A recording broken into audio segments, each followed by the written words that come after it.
मेरो स्थायी वासवास काभ्रे। नमस्ते, म रामबाबा श्रेष्ठ, ताजा बेकरीको म्यानेजिङ डिरेक्टर। नमस्कार, मेरो नाम गङ्गालाल श्रेष्ठ, ताजा बेकरीको one of the share holder.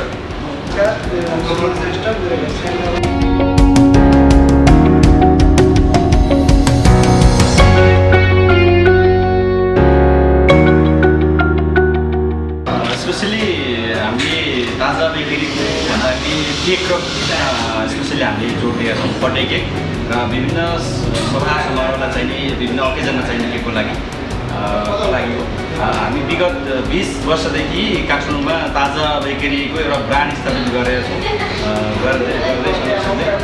पोखरामा पोखरी जनतामा हुन त अहिले अलरेडी 5-6वटा बेकरीहरू छन् होइन, अलरेडी बेकरीहरू छन् होइन। उहाँहरूसँग हाम्रो अस्वस्थ प्रतिस्पर्धा नभइकन स्वस्थ रूपमा हातेमाले गरेर आएका हौँ। यहाँको जनतालाई स्वस्थ रूपमा क्वालिटी गुणस्तरीय केक बनाउनको लागि आएका छौँ होइन। त्यसमा अब जनता उहाँले हाम्रो केक कसरी हेर्नुहुन्छ होइन, हाम्रो स्वादलाई यहाँ अगाडि खाएको बेकरीको स्वादहरूलाई होइन, र हाम्रो यो चाहिँ बेकरीलाई कसरी चाहिँ तुलना गर्नुहुन्छ त्यो छ।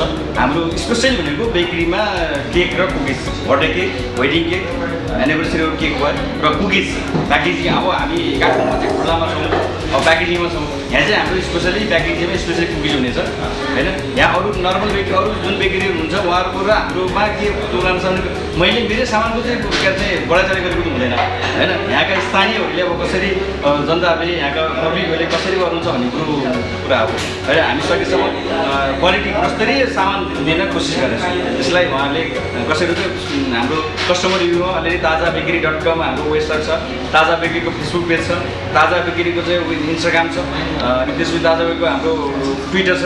त्यसमा आफ्नो धारणाहरू चाहिँ व्यक्त गर्नुभयो भने आगामी दिनमा ताजा बेकरी कसरी जाने, कसरी हिँड्ने भन्ने कुरो यहाँ पोखरेली जनताले कसरी हिँडाउनुहुन्छ त्यसरी हिँड्ने कुरा हो।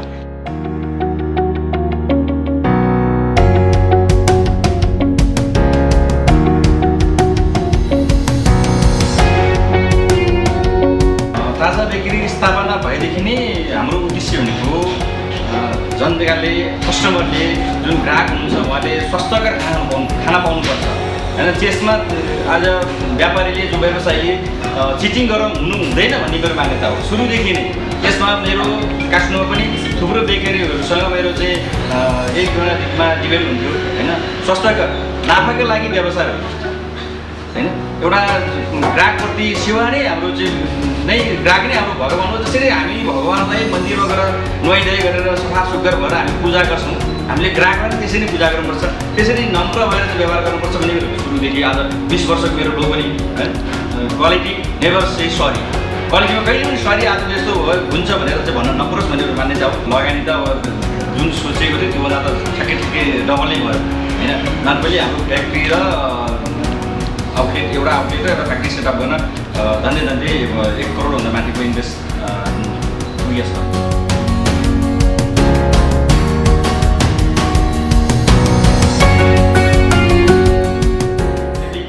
50 जनाभन्दा माथिलाई रोजगारी दिनुपर्छ भन्ने हाम्रो मानसिकता छ र स्वदेशमै केही गर्न सकिन्छ। लगानी एकचोटि ठुलो गर्न नै पर्दैन, सानोबाट सुरु गरेको छ। तर हामीले अब हाम्रो अलरेडी 20 वर्ष हाम्रो एक्सपिरियन्स भएको हुनाले हामीले अलि लगानी ठुलो गरेर आएका हौँ र नर्मली बेकरीको लागि त्यति ठुलो लगानी चाहिँदैन र आफैले बेकरी खोल्नुपर्छ भन्ने पनि छैन होइन। हामीसँग हातेमालो गरेर जसले व्यवसाय गर्न चाहनुहुन्छ उहाँले हामीसँग हातेमालो गरेर जान नै सक्नुहुन्छ। त्यसमा हामी सधैँ स्वास्थ्यकर रूपमा, स्वच्छ रूपमा हात अगाडि बढाउँछ। त्यसमा ग्राहकहरू यहाँ छिर्नुहुन्छ, कस्टमर छिर्नुहुन्छ, उहाँलाई हामीले कफी, 1 कप कफी उहाँलाई फ्री, जो चाहिँ हाम्रो मेनुमा 170 रुपियाँ पर कप छ। त्यो हामीले आज घर कस्टमरलाई यो करिबन यो ओपनिङ पिरियडभरिमा 10 दिनसम्म हामीले चाहिँ कस्टमरलाई 1 कप कफी 1 टाइम्स कस्टमरले चाहिँ आजकै मितिबाट लाग्दैन, हामी 10 दिनसम्म खुवाउने हाम्रो योजना छ। अब